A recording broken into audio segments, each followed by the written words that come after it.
All right, guys, welcome back. We are in our period 3 review. We've covered period 3.1, the 3.1 key concept, which basically put us on the road to independence.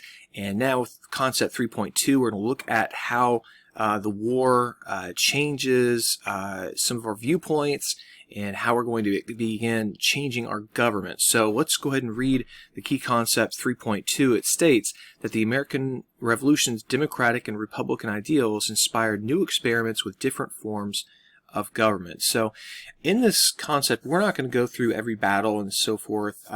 Military history is not something emphasized heavily on the AP test. But if you did want to see a quick overview of the war, you can look over here on the right. Basically, the war is going to begin in New England. The war will continue in the north with an American invasion of Canada and other battles up here. The war will shift kind of to the middle colonies and later the south. And the final big battle took place at Yorktown down here in Virginia.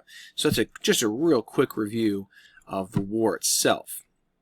Now, if we're thinking about some changes in viewpoints on government and ideals and so forth, we have to start, of course, with a quick review of the Enlightenment. Now, this is something you learned a lot about in world history. So we're just going to cover the basics. We're going to talk about the British philosopher John Locke first. He is famous for his idea of natural rights. These are rights you're born with, given to you by your creator. They're not something that someone can give to you or take away from you because they're built in, they're baked into your very existence. The second big John Locke idea we're going to look at is this idea of being able to revolt. The idea that is if your natural rights are being violated by a government, you have a right to revolt and replace that government with one that will protect your rights. Certainly, this will come to influence American colonists quite a bit. Our next philosopher is Jean-Jacques Rousseau of France. He was famous for this idea of a social contract. This idea that the people, whether it's the American people or whomever, will come together to form a government willingly. And this government will be one that will follow the people's general will. So unlike a very top-down type of government where the leaders tell you what to do, in Rousseau's vision of a social contract, it's a bottom-up view where the American people or the French people or the Spanish people or whomever, they tell the government what to do. It's a government of the people, by the people, and for the people, to quote Abraham Lincoln.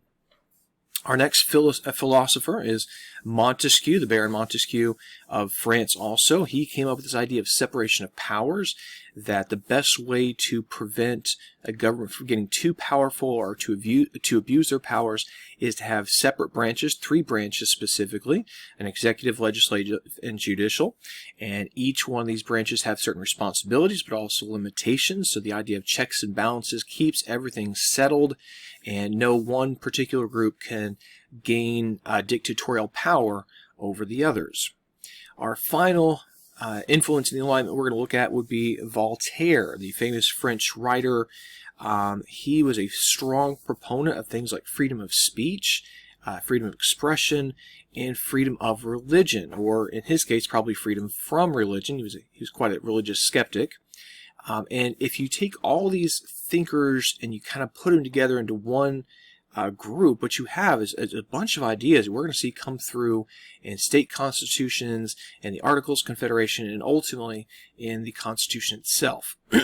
So one more sort of idea or thinker, that would be Thomas Paine. Thomas Paine had arrived from Britain shortly before the American Revolution.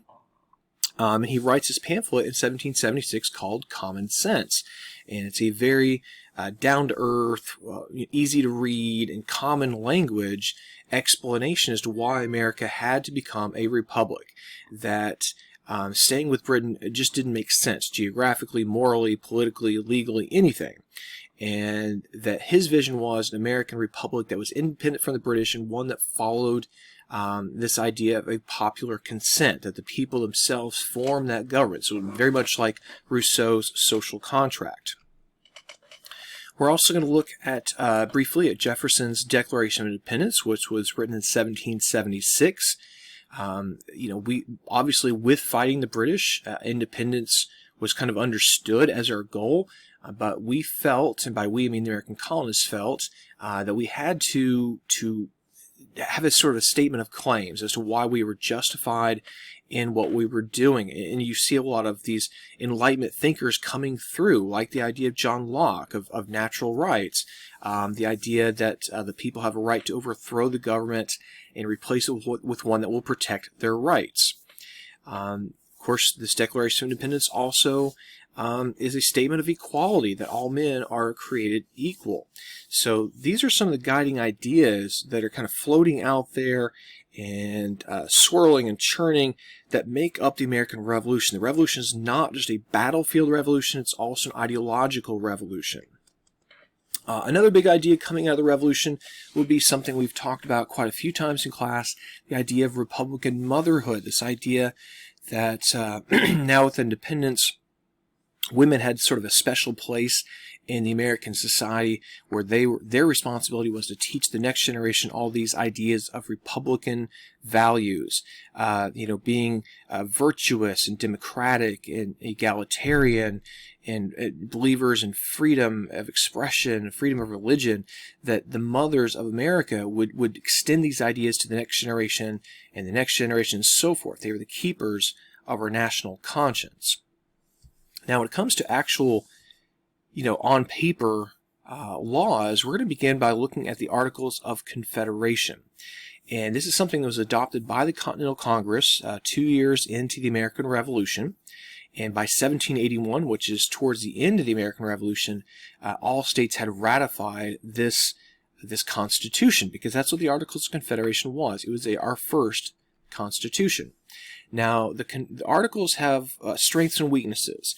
On the strength side, this is a series of laws that all the states could agree to follow. So it's going to promote national unity. It's going to keep those states together as one individual unit of a nation, as opposed to just kind of scattering to the wind and going all separate ways. We're going to stay together as one united people. If you think about it in its own time period, and you think about the general form of government you would see out there in the world, most governments were very top-down, very top-heavy, very, very almost like dictatorships, where kings and the aristocracy ruled heavily over the people. And so if you look at the Articles of Confederation, it's very different. It's remarkably democratic for the time period this was produced in. I think the greatest strength of the Articles of Confederation, however, was it kind of conditioned the American people into thinking of ourselves as one people under one government. It's going to be a stepping stone to something better. Now, this is not a perfect government by any stretch. There are some real weaknesses. Number one, the Congress was weak. It was clumsy. It was largely immobile. It couldn't do a whole lot. It couldn't tax the states. It could simply ask basically for donations. The states were simply just too strong. And this it makes sense if you think of it from the Founding Fathers' mindset, that they don't want an all-powerful national government breathing down their neck. They like state autonomy. But I think they'd gone too far the other direction, where states had too much autonomy over the national government. Plus, there was no executive branch, so there was a weak legislature. The judicial matters are left up to the individual states, and there was no chief executive. So, a very, very weak government. However, there are two laws we're going to look at briefly that did come out of the Articles of Confederation, which we're going to have major long-term consequences. The first is the Land Ordinance of 1785, where the Northwest Territory, as we're going to eventually call this, is going to be sold off to pay off the national debt. And the way we're going to do this is we're going to go out and we're going to survey the land, and we're going to break down all this into a grid pattern you can see down here, in which you have a township of 36 square mile township of each, 1 square mile blocks that make up the whole thing. And these are called sections.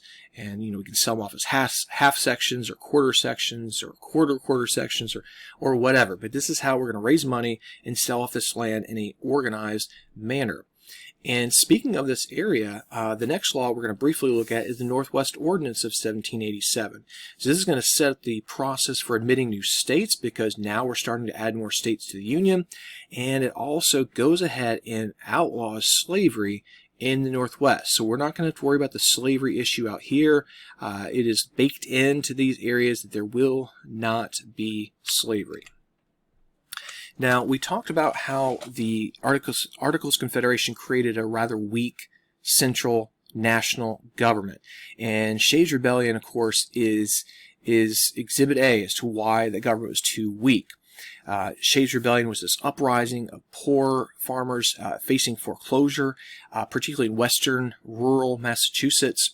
When they rose up, a lot of people, a lot of conservatives, a lot of people, kind of the elite of society, feared a so-called mobocracy. They feared that this is what happens when the people have too much power and the government is too weak. And so Shays Rebellion, while it does fail, it does succeed in showing the nation we've got to do something different. And this brings us to, of course, the Philadelphia Constitutional Convention of 1787, where it's decided pretty early that rather than simply revising the Articles of Confederation, we're going to scrap them, start new to save the Union. And what comes out of this is the Great Compromise, or Connecticut Compromise, where we'll have a bicameral legislature. The House of Representatives will be based on population, so the big states will have more representation in the House of Representatives, but in the Senate, the small states will be protected because every state will have equal representation. Now, the Constitution that comes out of this is a very different animal than the Articles of Confederation. It's a much stronger national government where there is a very strong, robust executive branch. This executive, or president, we're going to call him or her one day, is elected indirectly through the Electoral College. The Constitution sets up a system of federalism in which we're balancing the state and national governments. And we will have that bicameral as opposed to a unicameral legislature that we saw under the Articles of Confederation. We also see in this Constitution the infamous 3/5 Compromise, which is a big kind of warning light that the issue of slavery is something that we're going to have to deal with going forward, as far as regional differences, legal differences, obviously the moral issue as well. Now, Anti-Federalists were not thrilled about this new Constitution. They didn't like the idea of the national government getting more strength over the states. And they were especially concerned that there was no Bill of Rights in the original Constitution. And they were also fearful of a standing army. The fear is, well, what's the standing army all about? It can only be used to oppress the people. So the Federalists have to convince the people in each individual state to vote for ratification. And in New York, a group of writers, Hamilton, Jay, and Madison, are going to write anonymously these articles in favor of ratification. And we call these the Federalist Papers. And they did a really good job of summarizing why the Constitution was necessary, why it would in fact work, and it pushes New York towards ratification. And ultimately, the Bill of Rights will be added as sort of compensation to the anti-federalist side that, hey, don't worry, we will amend the Constitution right after ratification, and it will protect your rights. And you can see the list here. We've all seen this list before. Obviously, the First Amendment is arguably the most important. But every one of these was something that Americans felt had to be written down explicitly protecting their rights. So that was key concept 3.2. We looked at basically how the revolution changes our viewpoints on how government should function. We looked at the idea of the Articles of Confederation. We looked at the Constitution that replaced it. And in our next and final piece of Period 3, we're going to look at some internal and external challenges facing this new American Republic.